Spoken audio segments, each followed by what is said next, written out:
नई दिल्ली से आम आदमी पार्टी के उम्मीदवार सोमनाथ भारती ने हनुमान जयंती के मौके पर हनुमान मंदिर में जाकर टेका माथा, कहा उन पर और सीएम केजरीवाल पर भगवान हनुमान का आशीर्वाद। कांग्रेस की अनुशासनात्मक कमेटी के पास पहुंचा पार्टी के 3 उम्मीदवारों के विरोध का मामला। नारे लगाने वाले लोगों की पहचान कर कारण बताओ नोटिस देगी कमेटी। करनाल में सीएम नायब सिंह सैनी की पत्नी सुमन सैनी ने अलग अलग वार्डों में कार्यक्रम में पहुंचकर की वोट की अपील, कहा नरेंद्र मोदी ही तीसरी बार बनेंगे प्रधानमंत्री। सीएम नायब सिंह सैनी की पत्नी सुमन सैनी बोली, बीजेपी सरकार की हर नीति जनहितैषी, जनता को मिल रहा योजनाओं का सीधा लाभ। हरियाणा के पूर्व गृह मंत्री अनिल विज ने बीजेपी प्रत्याशी बंतो कटारिया के लिए चुनाव प्रचार किया, लोगों से वोट की अपील। विज बोले, लोगों का खूब समर्थन मिल रहा। बंतो कटारिया ने अनिल विज को अपना बड़ा भाई बताया, कहा अंबाला की जनता पीएम मोदी को बहुत प्यार करती है। अनिल विज और बंतो कटारिया ने गोलगप्पे का भी लुत्फ उठाया। अंबाला कैंट में चुनाव प्रचार के दौरान दोनों नेता गोलगप्पे खाते नजर आए। कुरुक्षेत्र पहुंचे दिल्ली के मंत्री गोपाल राय ने आरोप लगाया, बीजेपी संविधान को बदलने की तैयारी में, ऐसे में देश को बचाने की लड़ाई लड़ने के लिए सबको आगे आना होगा। हरियाणा के मंत्री महिपाल ढांडा ने कहा, प्रधानमंत्री नरेंद्र मोदी देश को सही दिशा में लेकर जा रहे। कांग्रेस के उम्मीदवार घोषित न होने पर बोले, इनके पास लोग ही नहीं चुनाव लड़ने के लिए। कांग्रेस महासचिव कुमारी सैलजा ने उम्मीद जताई, लिस्ट जल्द होगी जारी, जीत का किया दावा। कांग्रेस के राज्यसभा सांसद दीपेंद्र सिंह हुड्डा का पहले चरण के मतदान के बाद बीजेपी में आत्मविश्वास की कमी, बीजेपी पर तुष्टीकरण की राजनीति का आरोप लगाया।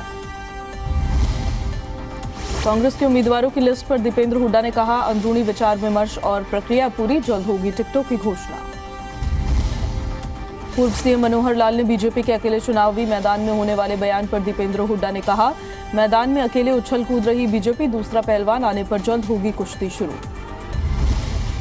हनुमान जयंती पर दिल्ली बीजेपी के चुनाव प्रभारी ओपी धनखड़ ने राजनगर की बूथ नंबर 18 पर कार्यकर्ताओं के साथ किया हनुमान चालीसा का पाठ। प्रधानमंत्री मोदी के सेवा काल में संस्कृति और संस्कारों का स्वर्णिम दौर। कांग्रेस उम्मीदवारों की लिस्ट पर करनाल से बीजेपी उम्मीदवार मनोहर लाल बोले, जनता को भ्रमित करने के लिए बयानबाजी कर रहे कांग्रेस नेता। हिसार से बीजेपी उम्मीदवार रणजीत सिंह चौटाला ने किया चुनाव प्रचार, लोगों से भारी मतों से जीत दिलाने की अपील की। छत्तीसगढ़ से पीएम मोदी ने नक्सलवाद खत्म करने की गारंटी दी, कांग्रेस पर बोला हमला, जहां जहां रही कांग्रेस वहां चरम पर हिंसा।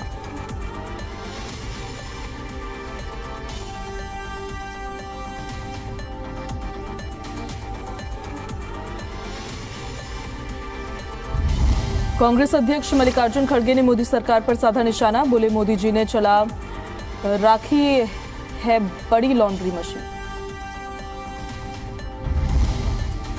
पीएम मोदी के संपत्ति बंटवारे वाले बयान पर विपक्ष का पलटवार, अखिलेश यादव ने कहा, लोकतंत्र को कमजोर करने की कोशिश।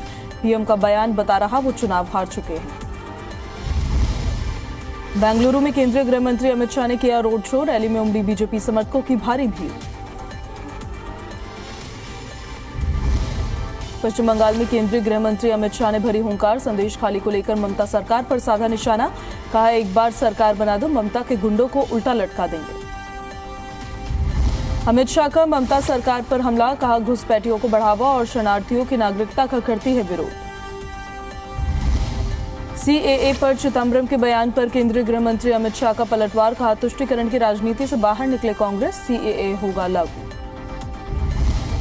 यूपी के मेरठ में मुख्यमंत्री योगी आदित्यनाथ ने किया रोड शो, बीजेपी उम्मीदवार अरुण गोविल के पक्ष में वोट की अपील, रैली में उमड़ी लोगों की भारी भीड़।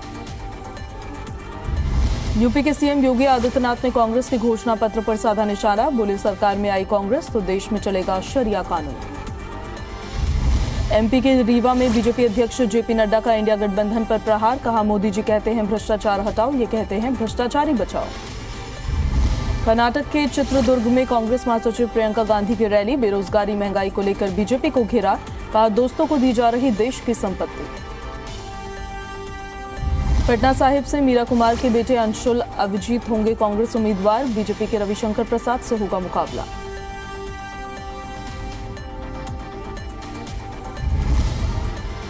ममता बनर्जी का बड़ा आरोप, कहा भतीजे अभिषेक की हत्या की हो रही साजिश, अभिषेक के घर की हुई थी रेकी। आज खत्म होगा दूसरे चरण के लिए प्रचार का शोर। पीएम मोदी मध्य प्रदेश छत्तीसगढ़ में करेंगे प्रचार तो राहुल गांधी महाराष्ट्र में झोंकेंगे ताकत।